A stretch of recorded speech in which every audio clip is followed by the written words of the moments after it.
Today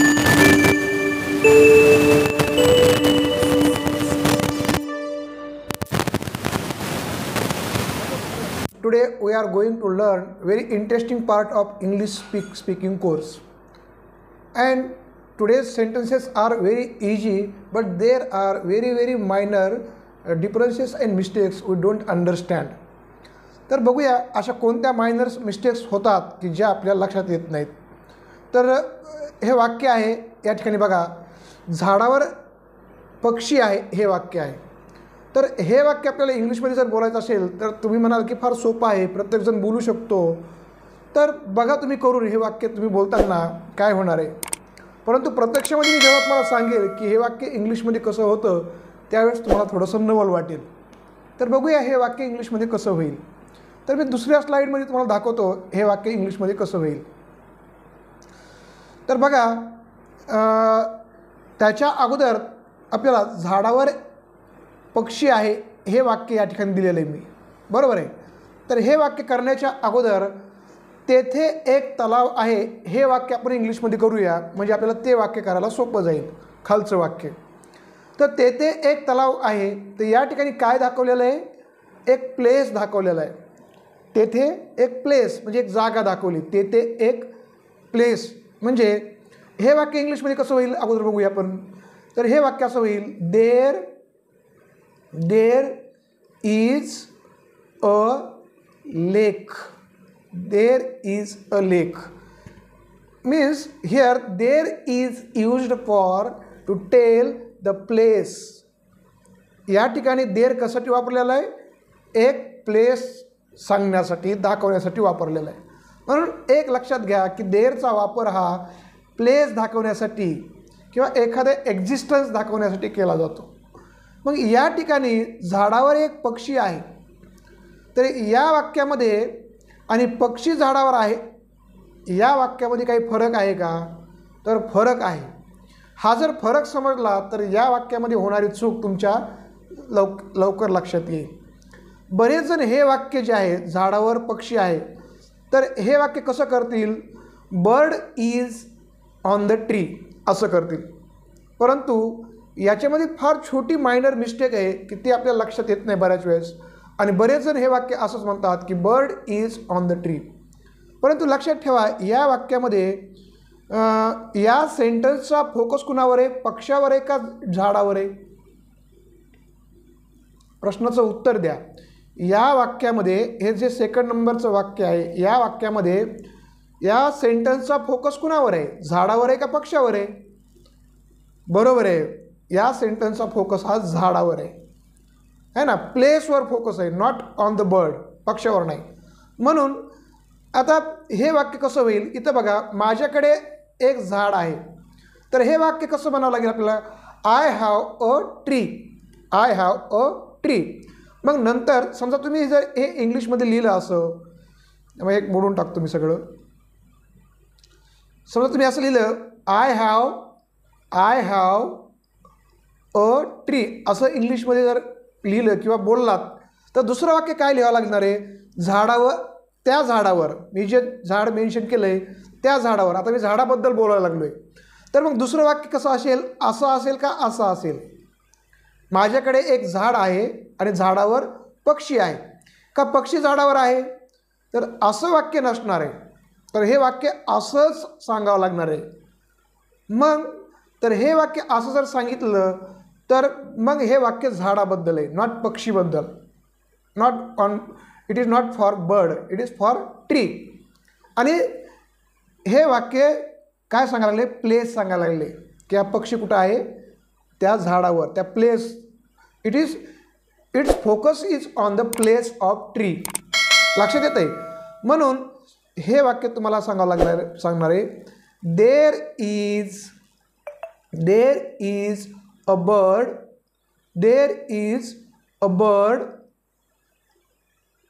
on the tree.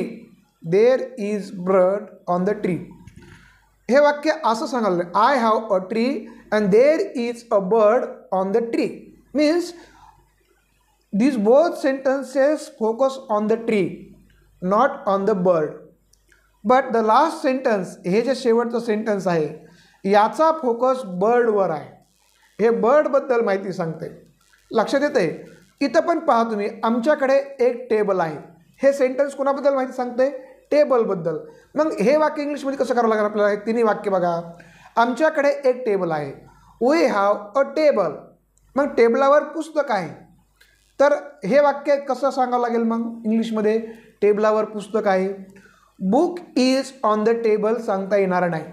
का बरं? कारण या वाक्याचा फोकस बुक नाही आहे. जर बुक फोकस असेल तर बुक सुरुवातीला घ्यावा लागेल. पण टेबलावर हे प्लेस आहे. या प्लेसवर फोकस असल्यामुळे आपल्याला हे वाक्य कसं सांगावं लागेल?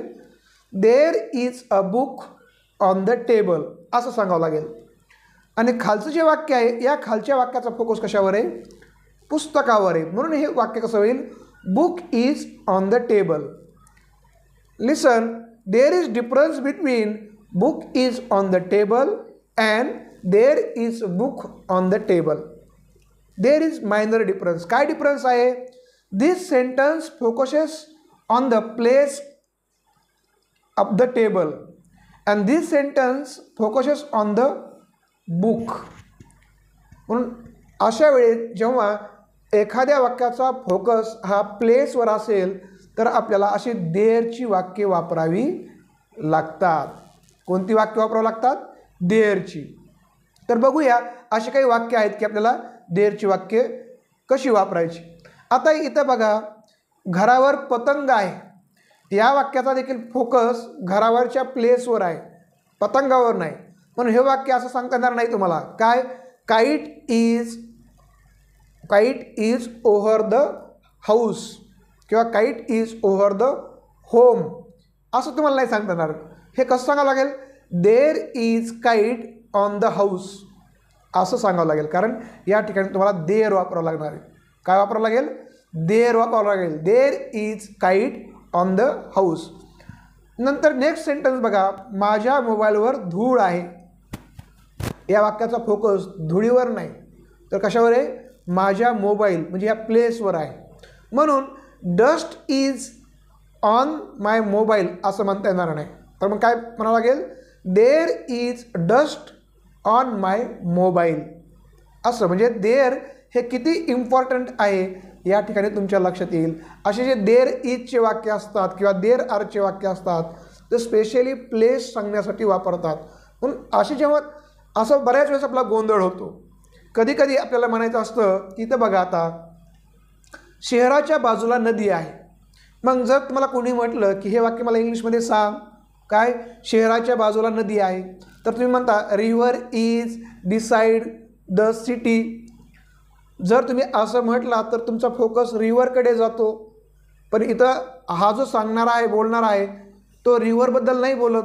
तो कशाबद्दल बोलतोय? तर तो सिटीबद्दल बोलतोय. मग जेव्हा तो शहराच्या बाजूला नदी आहे, फोकस हा शहरावर आहे, नॉट नदीवर. म्हणून लक्षात ठेवा, असं जर वाक्य असेल तर तुम्हाला सांगावं लागेल there is river beside the city. लक्षात येतं आहे? There is river beside the city. म्हणजे इथं त्या शहराच्या बाजूला याच्यावर फोकस आहे, त्या ठिकाणावर फोकस आहे. आपण शहराबद्दल माहिती सांगतोय आहे ना. तर पहिल्या वाक्यामध्ये आपण जर या ठिकाणी झाडाबद्दल माहिती सांगतोय म्हणून इथं दुसऱ्या वाक्यात पण झाड सुरुवातीला आले. म्हणजे सेंटेन्सेस एखाद्याबद्दल माहिती सांगत असतात. इथं प्लेस 2 नंबरचं सेंटेन्स प्लेसबद्दल माहिती सांगतंय, 1 नंबरचं सेंटेन्स झाडाबद्दल माहिती सांगते. लक्षात येत आहे? तर हे असे वाक्य देअरचे असतात. देअरच्या वाक्यामध्ये करताना ह्या गोष्टी आपल्याला लक्षात ठेवाव्या लागतात. समुद्राच्या बाजूला मुंबई आहे, तर या वाक्यामध्ये आपण मुंबईमध्ये बोलत नाही तर आपण समुद्राबद्दल बोलतोय है ना. मग अशा वेळेस हे वाक्य कसं होईल? समुद्राच्या बाजूला मुंबई आहे. मग there is Mumbai beside sea. There is Mumbai beside sea. किंवा शहराच्या मध्ये गणपती मंदिर आहे. इथं आपल्याला गणपती मंदिरावर फोकस नाही आहे, इथं कशावर फोकस आहे? शहराच्या मध्ये. आपण शहराबद्दल बोलतोय म्हणून काय होईल? There is Ganpati temple in the city. There is Ganpati temple in the city. Kitchen रूममध्ये फ्रीज आहे. आता या वाक्यामध्ये जो बोलणार आहे तो फ्रीजबद्दल नाही बोलत, तो किचन रूमबद्दल बोलतोय, त्या ठिकाणच्या प्लेसबद्दल बोलतोय. मग हे वाक्य कसं होईल? There is fridge in the kitchen room.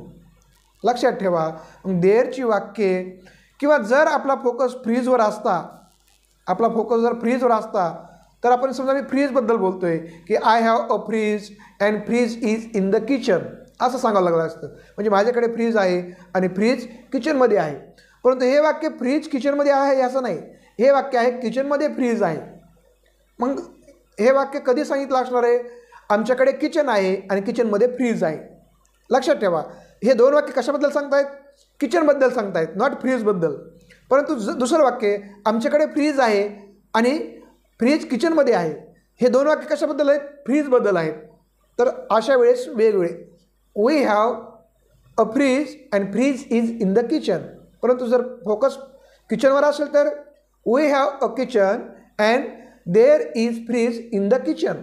लक्षात ठेवा, म्हणजे अशी वाक्य करताना आपल्याला देअर कधी वापरावं लागतं? जेव्हा फोकस हा प्लेसवर असेल, एखाद्या ठिकाणावर असेल, त्यावेळेस अशी देअरची वाक्ये वापरावी लागतात. नारळामध्ये पाणी आहे, there is water in the coconut असं वाक्य. किंवा आता हे झाले सिंग्युलर, देअर इज, हे सगळे वाक्य देअर इजचे बघितले आपण. आता या ठिकाणी प्ल्युरलचं वाक्य आहे, हे आपल्याला देअर आरचं बघायचं आहे. देअर आरचे पण वाक्य असतात. देअर आर म्हणजे अनेक वचनी असणारी वाक्य. आता इथे बघा, त्या तलावामध्ये मासे आहेत, तर हे वाक्य तुम्ही असं म्हणू शकत, in that lake fishes are असं नाही म्हणू शकत. मग हे वाक्य किंवा fishes are in that lake असं म्हणता येतं, परंतु त्यावेळेस फोकस काय होतो? आपला फोकस हा आपला जातो फिशेसवर. परंतु आपला तलावावर फोकस असल्यामुळे आपल्याला हे वाक्य कसं करावं लागेल? There are fishes in that lake असं वाक्य म्हणावं लागेल. किंवा आमच्या शेतामध्ये 10 झाडे आहेत, तर मग कसं सांगावं लागेल? इथं झाडावर फोकस नाही, 10 झाडावर, इथं फोकस आहे आमच्या शेतावर. आपण आमच्या शेताबद्दल बोलतोय, म्हणून there are 10 trees in our farm असे वाक्य आपल्याला या ठिकाणी करावं लागतील. म्हणून तुमच्या लक्षात आलं असेल की जेव्हा फोकस हा प्लेसवर असतो त्यावेळेस अशा पद्धतीचे वाक्य करताना बऱ्याच जणांच्या अडचणी येतात. ते वाक्य कसे करायचे? तर ते वाक्य देअर इजचा आणि देअर आरचा वापर करून करायचे, हे मी तुम्हाला सांगितलेलं आहे. घरावर पतंग आहे हे जे वाक्य आहे, हे वाक्य जर तुम्हाला बऱ्याच जणांनी विचारलं तर हे कसं इंग्लिशमध्ये करायचं, तर तुम्ही म्हणाल की kite is on the house असं, काईट इज किंवा kite is over the house असं म्हणाल. परंतु लक्षात ठेवा, kite is over the house हे परफेक्ट होत नाही. तर there is kite over the house हे परफेक्ट होतं. किंवा कोणी तुम्हाला म्हटलं की माझ्या मोबाईलवर धूळ आहे, तर हे वाक्य तेवढं परफेक्ट असं होत नाही की dust is on my mobile. तर मोबाईलबद्दल बोलत असल्यामुळे there is dust on my mobile असं ते वाक्य सांगावं लागेल. आता तुम्ही म्हणाल हे प्रेझेंट टेन्समध्येच होतात का? तर नाही, पास्टमध्ये होतात. मग इजच्या ऐवजी काय करायचं? वॉज घ्यायचं आणि वेअर घ्यायचं. जसं की शहराच्या बाजूला नदी आहे, तर हे पास्टमध्ये कसं करायचं? शहराच्या बाजूला नदी होती, तर मग there was river beside city असं आपल्याला सांगावं लागेल. फ्युचरमध्ये करता येतं का? येस, फ्युचरमध्ये पण करता येतं. मग कसं सांगायचं? समजा नारळामध्ये पाणी असेल, हे फ्युचरमध्ये आपल्याला करायचं आहे, तर मग कसं करायचं? There will be. आता शाल बी विल बी तुम्हाला माहिती आहे की आपण फ्युचरमध्ये टू बीचे फॉर्म्स वापरतो. तर अशा वेळेस there will be water in the coconut असं तुम्हाला फ्युचरमध्ये सांगायचं. किंवा आमच्या शेतामध्ये 10 झाडे असतील हे फ्युचरमध्ये सांगायचं आहे, तर हे इंग्लिशमध्ये कसं सांगायचं? मग फ्युचरमध्ये there will be 10 trees in our farm असं शाल बी विल बी आपल्याला फ्युचरमध्ये सांगावं लागेल. पास्टमध्ये वाज वेअर सांगावं लागेल. आणि प्रेझेंटमध्ये तुम्हाला माहिती आहे ॲम इज आर हे या ठिकाणी आपल्याला वापरता येतं. तर इथं ॲमची वापरायची गरज नसते, इज आणि आरच प्रेझेंट टेन्समध्ये वापरतात, कारण देच्या नंतर ॲम येत नाही, हे आपल्याला सगळ्याला माहिती आहे. ॲम फक्त आयच्या नंतरच वापरतात. पण मित्र, अशा पद्धतीने मी तुम्हाला ज्यावेळेस एखाद्या आपण प्लेसबद्दल बोलत असतो, जसं की आपण इथं सुरुवातीचं पहिलं वाक्य आहे आपलं, तेथे एक तलाव आहे, तर तेथे हे काय सांगतं? एक place. There is a lake हे वाक्य. तर हे सगळे वाक्य एखाद्या प्लेसबद्दल आपण बोलत असतो त्यावेळेस देअरचा कसा वापर करायचा आणि देअर जर आपल्याला नाही वापरता आला तर आपल्या कशा छोट्या छोट्या चुका होऊ शकतात हे ठिकाणी तुम्हाला मी व्हिडिओमध्ये सांगितलेलं आहे। जर तुम्हाला हा व्हिडिओ आवडला असेल तर नक्कीच या ठिकाणी या व्हिडिओला सबस्क्राईब करा आणि पुढचं बेल आयकॉनचं बटन दाबा, म्हणजे जास्तीत जास्त तुम्हाला आपले पुढचे जे व्हिडिओ आहेत ते तुम्हाला मी टाकलेले तुम्हाला लगेच त्याच्यात नोटिफिकेशन येतील आणि ते तुम्हाला बघायला मिळतील। आणि जर व्हिडिओ आवडला तर शेअर करायला मात्र विसरू नका। धन्यवाद।